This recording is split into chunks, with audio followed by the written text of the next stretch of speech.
bloodshed is not allowed. Everyone is equal before the state. Everyone has equal rights in terms of livelihood, life protection, in terms of rituals, in terms of sacred places, in terms of to perform their duties according to their faith. یہ آپ صلی اللہ علیہ وسلم نے پورا package دیا, اور اس package پہ چل کے آج ہم نہ صرف پاکستان بلکہ دنیا کو امن کا گہوارہ بنا سکتے ہیں. اس میں دیکھیں بڑا یہ ایک لائن جو ہے گلوبل نبوی آرڈر کی, یہ مسلمان اپنا لیں, بلکہ میں باقیوں سے بھی کہتا ہوں اس پہ اکٹھے ہو جائیں. کتنی خوبصورت لائنز ہیں یہ ورلڈ آرڈر کی, یہ نبوی ورلڈ آرڈر بتا رہا ہوں.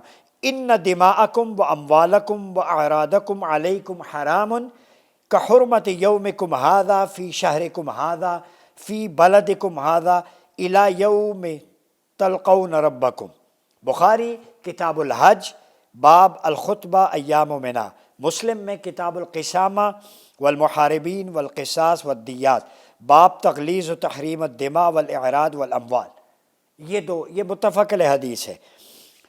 بے شک تمہارے خون اور تمہارے مال اور تمہاری عزتیں تم پر اسی طرح حرام ہیں جیسے تمہارے اس دن کی حرمت ذی الحجہ کی, ان دنوں کی اس مہینے میں اور اس شہر میں مقرر کی گئی, یہاں تک کہ تم اپنے رب سے جا ملو. لہذا کسی بھی انسان اور کسی بھی مذہب کے پیروکار کو ناحق قتل کرنا, میں انسان کی بات کر رہا ہوں مسلمان کی نہیں, اس کا مال لوٹنا, عزت پر حملہ کرنا, اس کی تذلیل کرنا نہ صرف حرام ہے بلکہ اس کے مرتکب شخص کو المناک سزا کی وعید سنائی گئی. اب آتے ہیں قرآنک پرسپیکٹو میں. اسلامی ریاست میں غیر مسلم شہری کو قتل کرنا حرام ہے. کسی فرد کو یہ حق حاصل نہیں ہے کہ نان مسلم کو قتل کرے. اللہ رب العزت نے سورہ مائدہ میں ورس نمبر 32 میں بتایا, من قتل نفسا بغیر نفس او فساد فی الارض فکأنما قتل الناس جمیعا. جس نے کسی شخص کو بغیر قصاص کے, کہ اگر وہ قاتل ہو یا زمین میں فساد پھیلانے کی سزا کے بغیر ناحق قتل کیا تو اس نے پورے معاشرے کے لوگوں کو قتل کر دیا. اب یہاں پہ میں ایک کلیئر کر دوں فقہا کی جو تعبیر و تشریح ہے, اسٹیٹ پالیسی, کہ اگر کسی نے کسی شخص کا قتل کیا ہے تو اس کا قتل جائز ہے قاتل کا, لیکن کسی فرد کو یہ حق حاصل نہیں کہ وہ اس کو قتل کرے. یہ پورا قضاء اور عدل جوڈیشل پروسیس ہے. اسلامی ریاست کا جج, اس کے حاکم اس کو سزا دیں گے. Individual has no right to take the law in his hand. انفرادی طور پر کسی بھی شخص کو اپنی عدالت لگانے کی اجازت نہیں ہے. پہلی بات, نہ قصاص میں نہ فساد فی الارض میں. جو لوگ فساد فی الارض کے مرتکب ہیں, محاربین ہیں, مفسدین ہیں یا لوگوں کو قتل کرتے ہیں, ان کے خلاف بھی اسٹیٹ ایکشن کرے گی, افراد کو اجازت نہیں ہے. لہذا نفس کا استعمال عام ہے. یہاں مسلم کے قتل کی بات نہیں کی, نفس کی. سارے انسان, whether they are Jews, Christians, minorities ہیں, نان بلیورز ہیں, کوئی بھی کسی کا بھی قتل ہو, اس کا اطلاق عموم پر ہوگا. یہ مفسرین کہتے ہیں, میری رائے نہیں ہے. یعنی کسی ایک جان کا قتل ناحق, خواہ وہ کسی بھی مذہب, زبان, دنیا کے کسی بھی علاقے ملک میں رہنے والا ہو, قطعاً حرام ہے. پاکستان میں رہنے والا ہو, اگر وہ مجوسی ہے, ہندو ہے, عیسائی ہے, یہودی ہے, کسی شخص کو یہ حق حاصل نہیں کہ اس کو قتل کرے. یہ قرآن کا سورہ مائدہ کا فیصلہ ہے ڈاکٹرائن. اس کے بعد کسی کی بھی لب کشائی کی گنجائش نہیں, اور اس کا گناہ اتنا ہی ہے جیسے پوری انسانیت کو قتل کیا. ٹھیک ہے. پھر غیر مسلم شہری کے قاتل پر جنت حرام ہے. یہ میرے کرسچن بھائی, میں انہیں مسیحی بھائی کہوں گا, میں نے ہمیشہ لفظ مسیحی استعمال کیا اور ہمیں بھی یہی کرنا چاہیے. They are the people of the book. ٹھیک ہے. ان کے ساتھ تو کتاب و احکام و اہل و ذمہ میں امام ابن قیم نے ساری جزیات نقل کی ہیں, بہت ساری چیزیں جو ان کے ساتھ ہمیں الاؤ ہیں, لیکن لوگوں کو علم نہیں ہوتا, جہالت کی بنیاد پہ کتراتے ہیں. تو میں کہہ دوں غیر مسلم شہری کے قاتل پر حضور فرماتے ہیں, سیدنا ابو بکرہ بیان کرتے ہیں, من قتل معاہدا فی غیر کنہ حرم اللہ علیہ الجنہ. سنن نسائی کتاب القسامہ باب تعظیم القتل المعاہد, اور ابو داؤد نے کتاب الجہاد باب فی الوفاء للمعاہد و حرمت ذمتہ. امام احمد بن حنبل نے مسند میں, دارمی نے سنن نے, حاکم نے مستدرک میں, اور امام حاکم نے فرمایا یہ حدیث صحیح الاسناد ہے.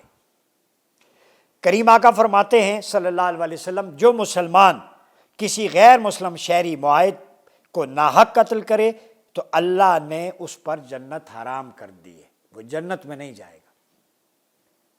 یعنی کسی ایمبیسڈر کو، کسی معاہد کو جس سے آپ کا ایگریمنٹ ہوا ہے، معاہد کا لفظ ہے، اور اس کو اگر آپ دیکھیں فقہاء نے لکھا ہے ایسا شہری جو معاہدے کے تحت اسلامی ریاست کا باسی ہو، جیسے ہمارے یہاں مختلف مائنورٹیز رہتی ہیں، یا ایسے گروہ یا قوم کے افراد جنہوں نے اسلامی ریاست کے ساتھ معاہدہ امن کیا ہو، یا وہ اس ریاست کے شہری ہوں، جیسے پاکستان میں ہندو، سکھ، بدھ مت یہ بھی ہیں، یا کچھ ایسے گروہ جنہوں نے پیس ایگریمنٹ کیا ہے، ڈیورنگ دا ایگریمنٹ اگر وہ فلفل کر رہے ہیں، آپ کو ان کے خلاف ایکشن کا کوئی حق نہیں ہے۔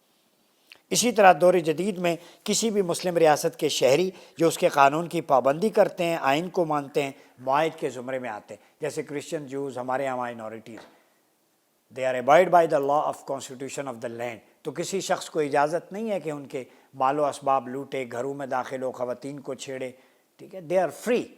تو آپ صلی اللہ علیہ وسلم کے ڈاکٹرائن کے تحت ان کی جان بھی اتنی ہی قیمتی ہے جتنی مسلمان، انہیں بھی جاب اپارچونیٹیز پراپر ملیں گی، اگر وہ نان بلیورز ہیں یا پیپل آف دا بک ہیں، جو بھی ہیں، لیکن وہ اپنے معبد میں آزاد ہیں اپنے عقیدے کے مطابق عبادت کرنے کے، ان کے بچوں کی بھی ریاست کفالت کی ذمہ داری اٹھائے گی۔ کتنا خوبصورت دین ہے یار، کمال ہو گیا، میں تو حیران ہوں کہاں سے ہم یہ شر اور فتنہ فساد بیچ میں لے، یعنی ریاست کی ذمہ داری ہے غیر مسلموں کے بچوں کی کفالت۔ اگر کوئی غیر مسلم بوڑھا ہو گیا، وہ بھیک مانگنے پہ مجبور ہے، سیدنا عمر کے دور میں تھا، تو آپ نے اسے منع کیا، فرمایا جوانی میں ہم نے تم سے ٹیکس لیا، اب تمہیں کھلا چھوڑ دیا، بیت المال سے اس کے لیے وظائف مقرر کی۔ تو عیسائیوں کے لیے، نان مسلم مائنورٹیز کے لیے بیت المال کی طرف سے وظائف مقرر کرنا یہ خلاف اعلیٰ منہج النبوہ ہے۔ غیر مسلموں کے علاج معالجے کی سہولیات دینا یہ صدیقی ماڈل ہے۔ غیر مسلموں کے تاجروں کو جن کی آمدن کم ہے ٹیکس میں چھوٹ دینا یہ سیدنا عثمان کا ماڈل ہے۔ غیر مسلموں کے بچوں کو گھروں میں راشن اور ان کے دودھ پہنچانا یہ سیدنا علی مرتضیٰ کرم اللہ وجہ الکریم کا شیوا ہے۔ میں نے چاروں خلفاء کے ایٹریبیوٹس آپ کے سامنے رکھ دی، اور یہی وہ ایکسپینشن ہے جو آپ صلی اللہ علیہ وسلم کے دور سے چلی آ رہی۔ نان مسلم کی بات کروں، ابھی میں مسلمان تو اپنے کمیونٹی بھائی ہیں، المؤمنون انما المؤمنون اخوہ کے تحت، تو میں اسٹیٹ پالیسی بتا رہا ہوں جو نان مسلم کے ساتھ ہے۔ پاکستان میں غیر مسلم اقلیت رجسٹرڈ ہیں، یہ سب معاہد ہیں، ٹھیک ہے۔ پھر غیر مسلم سفارتکار جو ایمبیسڈرز ہیں ان کے قتل کی ممانعت ہے۔ اسلامی قوانین یہ بین الاقوامی آرڈر دیا ہے، یہ جو ہمارے انٹرنیشنل افیئرز ہیں، ڈپلومیٹک پالیسی اسلامی ریاست کی سن لیں۔ قرآن و حدیث کے مطابق بدترین دشمن قوم کا سفارتکار بھی سفارتکاری کے لیے آئے تو اس کا قتل حرام ہے۔ یہ نبوی پالیسی ہے ایمبیسڈرز اور ڈپلومیٹک افیئرز کے لیے۔ عبداللہ بن مسعود کی روایت ہے، کریم آقا کی بارگاہ میں کوئی ڈیلیگیشن آیا سفارتکار بن کر ایک مسلمہ کذاب کی طرف سے، تو وہ آپ نے ان کو فرمایا کیا دونوں اس بات کی گواہی دیتے ہو کہ میں اللہ تعالیٰ کا رسول ہوں؟ انہوں نے اصرار پر وہ اپنے اس رہے، لیکن آپ صلی اللہ علیہ وسلم نے کمال برداشت، مہارت، مثال آپ نے فرمایا میں اللہ تعالیٰ اس کے رسولوں پر ایمان رکھتا ہوں، اگر میں سفارتکاروں کو قتل کرنے والا ہوتا تو تم دونوں کو قتل کرتے، مگر حضور نے ایسا نہ کیا۔ انہیں بھی جان کی سلامتی دی جنہوں نے حضور کی نبوت کو اس وقت انکار کیا، چونکہ وہ ایمبیسڈرز تھے۔ تو نبوی پالیسی جو اسٹیٹ پالیسی ہے ریاست کی، وہ یہ ہے کہ سفارتکار چاہے جو بھی ہو، جتنی غلیظ گفتگو بھی کرے، اس کا قتل جائز نہیں ہے۔ مذہبی رہنما، راہب، پادری، پیشوا، ان کے قتل کی ممانعت ہے۔ عبداللہ بن عباس کی روایت ہے، یہ احمد بن حنبل مسند میں، حضور نے اپنے لشکروں کو روانہ کرتے ہوئے حکم دیا، کیا کانا رسول اللہ صلی اللہ علیہ وسلم، متن پڑھتا ہوں سنیں، اذا بعث جیوشہ قال لا تغدروا ولا تغلوا ولا تمثلوا ولا تقتلوا الولدان ولا اصحاب الصوامع۔ یہ حدیث مصنف ابی یعلا، مصنف ابن شیبہ میں بھی ہے۔ غداری نہ کرنا، دھوکہ نہ دینا، ناشوں کی بے حرمتی نہ کرنا، بچوں اور پادریوں کو قتل نہ کرنا۔ لشکر روانہ ہو رہا ہے، state policy during the war, یہ ethics and protocols of war ہیں کہ غداری نہ کرنا اپنے کاز سے، یہ فوجیوں کے لیے بھی ہے، دھوکہ نہ دینا، دشمن کو ڈیسیٹ نہ کرنا، ناشوں کی بے حرمتی نہ کرنا، ڈونٹ ڈسفگر دا باڈیز، بچوں اور پادریوں کو قتل نہ کرنا. ڈونٹ کل the religious personalities and the kids. بچوں کی یہ اسٹیٹ پالیسی ہے آپ صلی اللہ علیہ وسلم، یہ وار کے دوران بھی. پھر اس کے بعد اگر ہم دیکھیں سیدنا علی کرم اللہ وجہ الکریم فرماتے ہیں بے شک یہ غیر مسلم شہری اس لیے ٹیکس دیتے ہیں کہ ان کے مال ہمارے مال کی طرح ہیں، ان کے خون ہمارے خون کی طرح محفوظ ہو جائے.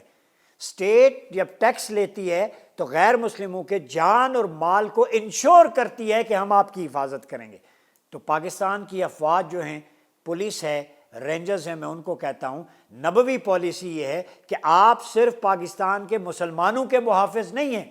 آپ گردوارہ یا گرجے پہ ڈیوٹی کرتے ہیں، پنجا صاحب ڈیوٹی کرتے ہیں، یا ننکانہ صاحب یا کسی چرچ کے باہر، تو آپ نبوی آرڈر پہ عمل کر رہے ہیں. چونکہ اسٹیٹ کے آپ پالیسی ساز ہیں، حضور نے آپ کو آرڈر دیا ہے کہ سب کو ایکول پروٹیکشن دی جائے.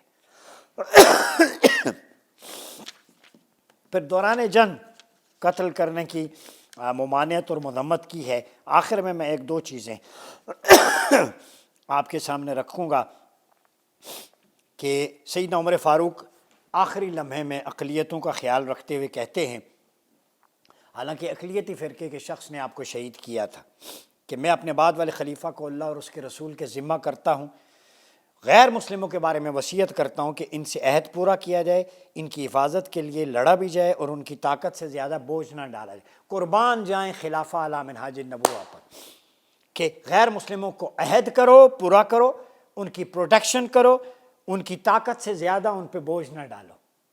یہ ہے دین اسلام کا نظام شفاف. پھر ٹیکس بھی وصولی میں نرمی. سیدنا عمر فاروق نے فرمایا ان عمر کتب الی امراء الاجناد ان لا تضربوا الجزیہ علی النساء وعلی الصبیان. سیدنا عمر نے سپہ سالاروں کو خط لکھا کہ وہ غیر مسلم عورتوں اور بچوں پر ٹیکس نافذ نہ کریں. اسٹیٹ کی نان مسلم پالیسی یہ ہے کہ بچوں اور عورتوں پر ایگزمپشن ہے ٹیکس کی. They are free from tax, every type of tax وہ فری ہیں. معذور بوڑھے اور غریب مسلم شہریوں کے لیے وظائف، یہ سیدنا عمر، سیدنا علی، سیدنا عثمان کے دور میں. سیدنا علی کے دور میں ہمیں ملتا ہے کہ ایک شخص تھا، وہ عیسائی تھا، اور اس کی جمع پونجی ختم ہو گئی اس کے گزر اوقات. تو سیدنا علی چونکہ گشت کرتے تھے تو گلی سے گزرے تو گھر میں دیکھا کہ وہ شخص بوڑھا باہر بیٹھا ہوا ہے. تو اندر سے بچے اس کے باہر آئے، ان کے اونٹ خشک ہوئے ہوئے تھے.